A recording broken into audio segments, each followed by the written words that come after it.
اور وہ وقت یاد کرو جب ہم نے بنی اسرائیل سے پکا عہد لیا تھا کہ تم اللہ کے سوا کسی کی عبادت نہیں کرو گے اور والدین سے اچھا سلوک کرو گے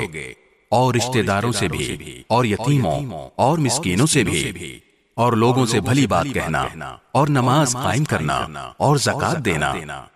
مگر پھر تم میں سے تھوڑے سے لوگوں کے سوا باقی سب اس عہد سے منہ موڑ کر پھر گئے۔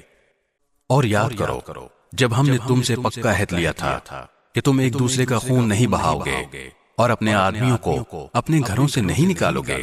پھر تم نے اقرار کیا تھا اور تم خود اس کے گواہ ہو۔ اس کے بعد آج تم ہی وہ لوگ ہو کہ اپنے ہی آدمیوں کو قتل کرتے ہو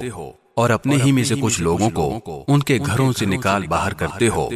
اور ان کے خلاف گناہ اور زیادتی کا ارتکاب کر کے ان کے دشمنوں کی مدد کرتے ہو، اور اگر وہ دشمنوں کے قیدی بن کر تمہارے پاس آ جاتے ہیں تو تم ان کو فدیہ دے کر چھڑا لیتے ہو، حالانکہ ان کو گھر سے نکالنا ہی تمہارے لیے حرام تھا۔ تو کیا تم کتاب یعنی تورات کے کچھ حصے پر تو ایمان رکھتے ہو اور کچھ کا انکار کرتے ہو؟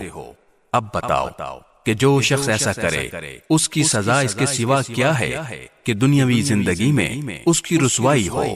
اور قیامت کے دن ایسے لوگوں کو سخت ترین عذاب کی طرف بھیج دیا جائے گا، اور جو کچھ تم عمل کرتے ہو اللہ اس سے غافل نہیں ہے۔ یہ وہ لوگ ہیں جنہوں نے دنیاوی زندگی کو آخرت کے بدلے خرید لیا ہے، لہذا